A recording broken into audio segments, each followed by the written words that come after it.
Let's see about renal physiology. I just first refresh about the renal anatomy. This I have taken the right side kidney and just I am going to explain its anatomy. This is nothing but the renal vein, the renal artery, the pelvis which continues as the ureter, and it has two parts. The outer is the renal cortex and this is the renal medulla, and the renal cortex is surrounded by the fibrous capsule. This is the renal cortex, this is the renal medulla, and in the renal medulla you can see this reddish color is nothing but the pyramid, and in the tip of the pyramid we have the minor calyx. 2 to 3 minor calyx join and form the major calyx, and the major calyx continues the renal pelvis, and this structure is nothing but the suprarenal, that is the adrenal gland.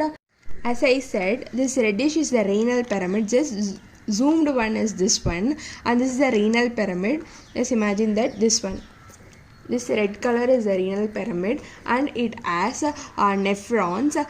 This is the cortex region, this is the medullary region. Here you can see two types of nephrons. One is the cortical nephron and another one is the juxtamedullary nephron. Juxtamedullary nephron have a long loop of Henle in the medullary region, and the cortical nephron have short loop of Henle in the medullary region, and this is nothing but the head of the nephron. It is the glomerulus, and the zoomed part of the glomerulus is here. This is the glomerular head, and it continues the proximal convolutal tubule. This is the afferent arteriole. This is the efferent arteriole.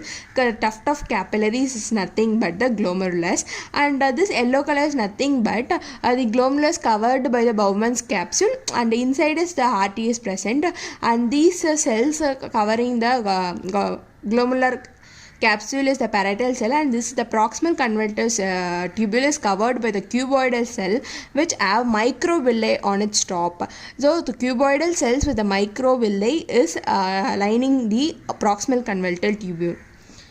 Next, we can see many different types of cells present in the glomerulus. One is the podocytes. It's nothing but projections present in the projection from the cell, and it is used for the filtration of substances, that is called the podocytes. And we have this black color here, that's nothing but the mesangial cells, have lots of action for the contraction of the blood vessel, so it alters the blood flows. And we have cells lining the arteriole. It's nothing but the granular cells. It's a mechanoreceptor, also secrete the hormone renin. And this is the afferent arteriole, this is the efferent arteriole as I said, and this is the Bowman's capsule, the podocytes, mesangial cells, and the granular cell. And this is the proximal convolutal tubule. As I said, here you can see the microvilli. This is a cuboidal cell having the microvilli, and the ascending loop of Henle have thick ascending loop of Henle. Here the cells lining the thick ascending loop of Henle is the macula densa cells, which is the chemoreceptors, and this ascending loop of Henle comes in closer with the glomerulus. Next we see about the nephron, how it functions, how the physiology works. This is the nephron in detail. Nephron, this is afferent arteriole, glomerulus. This is the head of the nephron. It continues as a proximal convolutal tubule, then it continues as the descending loop of Henle, then ascending loop of Henle, then distal convolutal tubule, and as the collecting duct which produces urine. And in this, the afferent arteriole comes from the renal artery. The afferent arteriole comes, and the afferent arteriole forms a tuft of capillaries called as glomerulus, and it continues as the efferent arteriole. Efferent arteriole as the vasa recta, and it continues as the renal vein. Now let's see the major renal processes.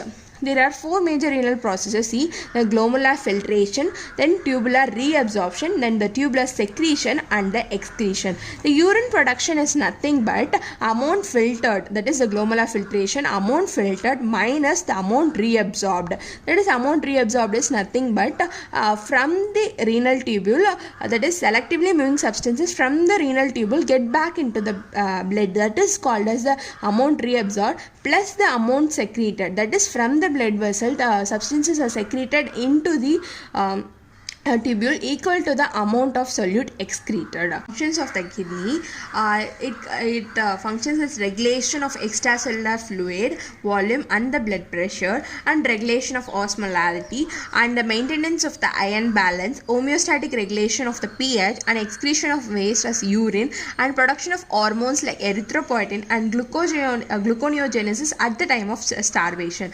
Functional units of kidney or nephrons, there is about 1.5 millions of nephrons present in each kidney, and here nephrons, let's see about what are the substances reabsorbed, what are the substances secreted in the proximal converter tubule. The substances which are reabsorbed, that is from the lumen, the substances which are reabsorbed into the vasa recta are sodium, chloride, potassium, glucose and the amino acid. Water is reabsorbed, urea and the bicarbonate is reabsorbed from the proximal converter tubule. From the descending loop of Henle, water is reabsorbed. From the ascending loop of Henle, sodium, chloride, potassium is reabsorbed from the tubule into the blood.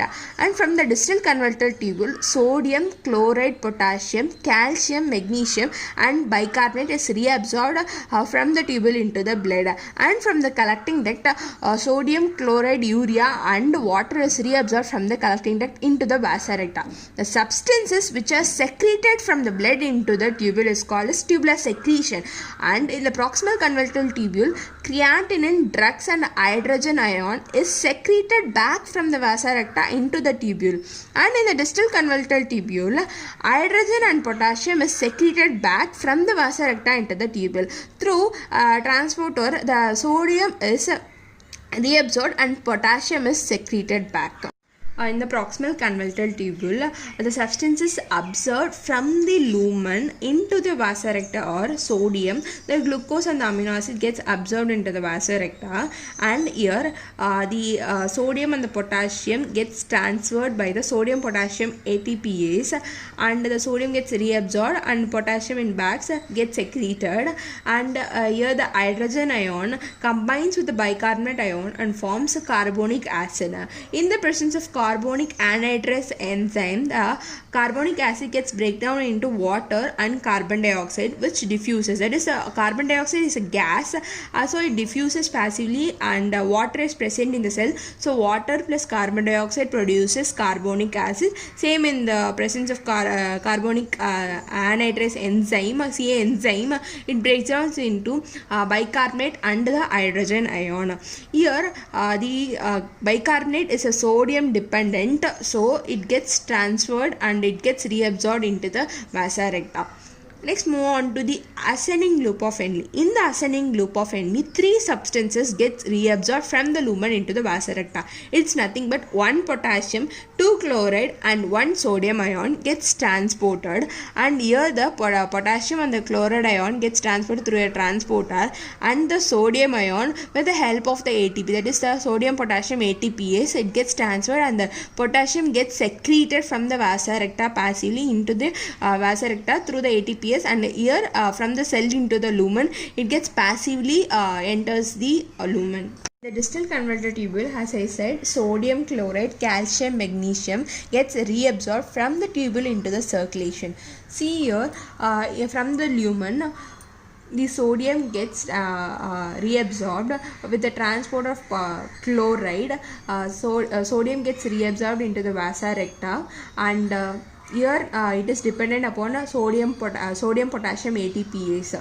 Here the ATPase is present in the cell wall, and the magnesium and the calcium gets reabsorbed through the paracellular route. Magnesium and the calcium gets reabsorbed into the vasa recta. So in the distal converter tubule, sodium, chloride, magnesium and the calcium gets reabsorbed from the lumen into the vasa recta, that is into the circulation. Similarly, it is towards the collecting duct and the distal converter tubule. It's nothing but here from the distal converter tubule into the collecting duct. This area, here you can see that sodium is getting reabsorbed, and here is the transporter for which the sodium is reabsorbed with the exchange of the hydrogen ion, and the hydrogen ion combines with the bicarbonate ion, because bicarbonate is produced as it's a exchange transporter here, and the bicarbonate along with the hydrogen ion produces carbonic acid, and the carbonic acid produces carbon dioxide and water, and the similar process takes place here. And here the transporter, where which the sodium is absorbed and potassium is exchanged. That is, from the vasa recta, the potassium is secreted back into the lumen, and the sodium is reabsorbed. And this sodium reabsorption is influenced by a hormone produced by the adrenal gland. In the adrenal gland, the adrenal cortex, the outer part, produce an hormone called as the aldosterone, which increases the sodium reabsorption. That is, it increases the sodium reabsorption, that is from the tubule into the vasa recta, and it increases water absorption, and it decreases the potassium absorption, and it increases the potassium secretion into the lumen. So this is the adrenal gland. Adrenal cortex only produces the aldosterone hormone. Next we see about what is happening in the collecting duct. The collecting duct has channels. This is called as aquaporins. See, this is called as aquaporins. This transports water from the lumen into the vasa recta. So water gets reabsorbed from the collecting duct through the aquaporins present in the collecting duct into the vasa recta. So the body increases the reabsorption of the water, and thereby it increases the osmolality, and it increases the solid concentration in the urine. So the water is reabsorbed. So in the lumen, the solid concentration is increased, and thereby this aquaporins is also influenced by the hormone produced from the posterior pituitary gland. That is nothing but ADH hormone, which is also called as vasopressin, which influence the collecting duct to produce more aquaporins, so that the more water reabsorption takes place. If there is more number of aquaporins, there is more a chance of increased in water reabsorption. The water gets reabsorbed, and at last in the lumen, the urine, the nitrogenous waste, all the products will be there. The solid concentration will be increased, and at last the urine is produced, and the urine is about 95% of water and contains nitrogenous waste, ions, metabolites, and in the minimal amount it has RBCs and the WBCs. As I said, this is the glomerulus, and it continues as the proximal convoluted tubule, distal convoluted tubule, collecting duct, and it ends in the minor calyx. And this minor calyx, from the collecting duct, after all the glomerular filtration, reabsorption, secretion, the urine is concentrated and it gets collected, and from the collecting duct it goes into the minor calyx present in the tip of the pyramid, and from this the urine gets urine is produced, and from here it goes into the renal pelvis, and from here it continues as the ureter. See, from the renal pelvis it continues as the ureter, and the urine goes and gets concentrated or gets collected in the urinary bladder, and at the time of micturition the urine gets voided from the urethra. Hope so you like the video. Thank you.